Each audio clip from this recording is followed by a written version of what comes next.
খুব সহজেই সারা বছরের জন্য আমাদের রাজশাহীর আমকে সংরক্ষণ করে ফেললাম এবং বানিয়ে ফেললাম সেই আমের জুস। আর বাজারের ক্ষতিকর কেমিক্যালযুক্ত জুসের চেয়ে আমাদের এই অর্গানিক হোমমেড জুস 100% নিরাপদ ও পিওর মনে করি, তাই সারা বছরের জন্য এইটা স্টোর করে ফেললাম এবং আপনারাও কিভাবে এই আমের জুস পেতে পারেন সে সম্পর্কে জানাবো। সারা বছরের মধ্যে এই 2-3টা মাস আমরা আম পাড়া, আম বাজারজাতকরণ এবং বিপণন নিয়ে খুব ব্যস্ত থাকি, কিন্তু এই বছর একটু ব্যতিক্রম ছিল। আমরা আপনাদের কাছে এই আমগুলো সরাসরি সরবরাহ করেছি পাইকারি দামে, কিন্তু সেখানে একটা বিপত্তি ঘটে। আমাদের কাছে প্রতিনিয়তই অনেক পরিমাণে পাকা আম জমা হতে থাকে এবং এই আমগুলো নিয়ে কি করব কিছু জানি না। আমাদের রাজশাহী লোকাল বাজারে পাকা আমের তেমন কোনো দাম নাই, তাই ভ্যান দিয়ে এই আমগুলোকে বাড়ি নিয়ে যাওয়া এক ধরনের বিলাসিতা। তাই আমার ভটভটিতে করে এদেরকে নিয়মিত আমার বাড়িতে নিয়ে আসতেছিলাম। তাছাড়া বাড়িতে আম থাকার কারণে কাঁঠালগুলো ঠিকমতো খাওয়া হচ্ছিল না, বাড়ির গাছের কাঁঠালগুলো পেকে পেকে নষ্ট হচ্ছিল।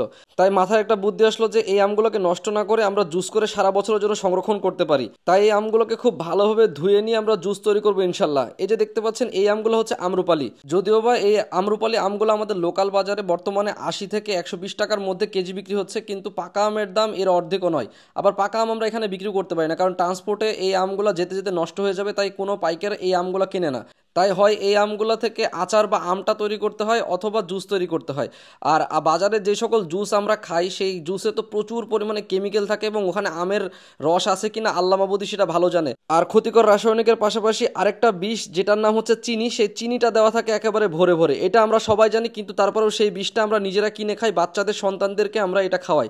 প্রতি বছরে যদি আমরা কিছু আম কিনে এইভাবে জুস করে ফ্রিজে রেখে দিই সারা বছরই কিন্তু আমরা খেতে পারি। তবে আমের দাম বেশি থাকার কারণে জুস করে কিন্তু পড়তে হয় না, কারণ এখানে দেখতে পাচ্ছেন আমি 3 থেকে 4 কেজি আম কাটার পরে মোটামুটি 1 কেজির মতো জুস পাবো, কিন্তু সেটাকে আসলে সবাই কি করতে পারবে, কারণ 400-500 টাকা কেজি পড়ে যাবে তখন। তো আমরা আসলে যেহেতু আমের দাম আমাদের এখানে কম, তাই আসলে করে রাখতে পারি। আপনারা যদি চান আপনাদের পরিবার ও শিশু সন্তানদেরকে যদি সারা বছর এই আমের জুস খাওয়াতে চান, তাহলে আমাদের সাথে যোগাযোগ করতে পারেন। আমরা চেষ্টা করব আপনাদেরকে আমাদের এই সিজনে যতটুকু আম আছে সেই জায়গা থেকে পরবর্তীতে আপনাদের জন্য কিছু হলেও জুস করে পাঠিয়ে দেওয়ার জন্য। কারণ আমাদের আড়ত থেকে যে পরিমাণ আম ওয়েস্টেজ বের হয় সেই আমগুলো আসলে জুস করে আমাদের এখন অলরেডি একটা ডিপ ফ্রিজ এবং নর্মাল ফ্রিজ দুইটাই ভর্তি হয়ে গেছে আমের জুসে। আমাদের রাখার মতো ক্যাপাসিটি নাই আমগুলোকে, পরবর্তীতে আমাদের আমটা করা ছাড়া কোনো কাজ নাই। আর আমটা করলে কবে বিক্রি হবে তার কোনো ঠিক ঠিকানা নাই আমাদের নিজেদেরও।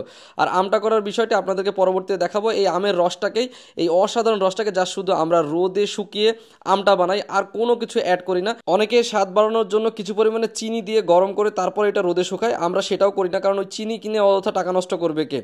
আর এই আমগুলো এত মিষ্টি, এই আম্রপালি এত মিষ্টি যে আসলে এই আমের যে জুসটা তৈরি হয় এই জুসটা অসাধারণ মিষ্টি হয়ে যায়, মনে হয় অতিরিক্ত পরিমাণে চিনি কেউ দিয়ে রাখছে। আসলে আমের জুস এরকমই হওয়া উচিত, কিন্তু আমরা বাজারে যেটা কিনে খাই সেটা তো পানি পানি, একেবারে হালকা। আর এই আমের জুসটা আপনারা একটু পরে দেখতে পারবেন যে কি পরিমাণ গাঢ় আর কি পরিমাণ যে মিষ্টি, এটা আসলে কেউ না খেলে বুঝতে পারবে না। আর যেহেতু এর মধ্যে কোনো প্রিজারভেটিভ থাকবে না, তাই এটাকে ফ্রিজে সংরক্ষণ করতে হবে, ফ্রিজে রাখতে হবে। আমরা সারা বছরের জন্য ফ্রিজে রেখে দিয়ে পরবর্তী ডিফ্রোস্ট করে আস্তে আস্তে আমগুলোকে খাই। আর আপনারা যদি কেউ এই জুসগুলো আমাদের কাছে সংগ্রহ করতে চান, তাহলে অবশ্যই একটু আপনারা কমেন্ট করে জানাবেন এই জুসগুলো কীভাবে আপনাদের কাছে ট্রান্সপোর্ট করা যায়।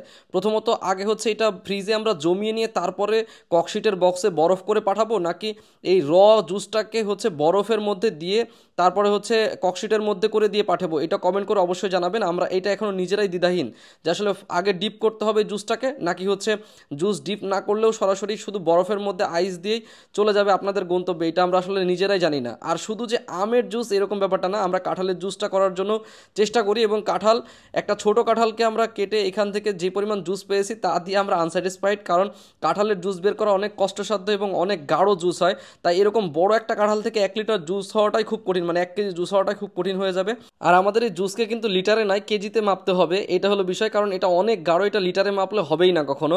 আর আমাদের এই উদ্যোগটাকে কেমন লাগছে সেটা অবশ্যই কমেন্ট করে জানাবেন। আর যদি কোনো ভুল ত্রুটি আপনার চোখে ধরা পড়ে সেটা অবশ্যই আমাদেরকে কমেন্ট করে জানাবেন। আমি চেষ্টা করেছি সর্বোচ্চ হাইজিন মেনটেন করে এই কাজটা করার জন্য। হাতের স্পর্শ ছাড়াই আমি এই জুসগুলোকে প্যাকেট করতে সক্ষম হয়েছি। ধন্যবাদ, দেখা হবে পরবর্তী ভিডিওতে। আসসালামু আলাইকুম।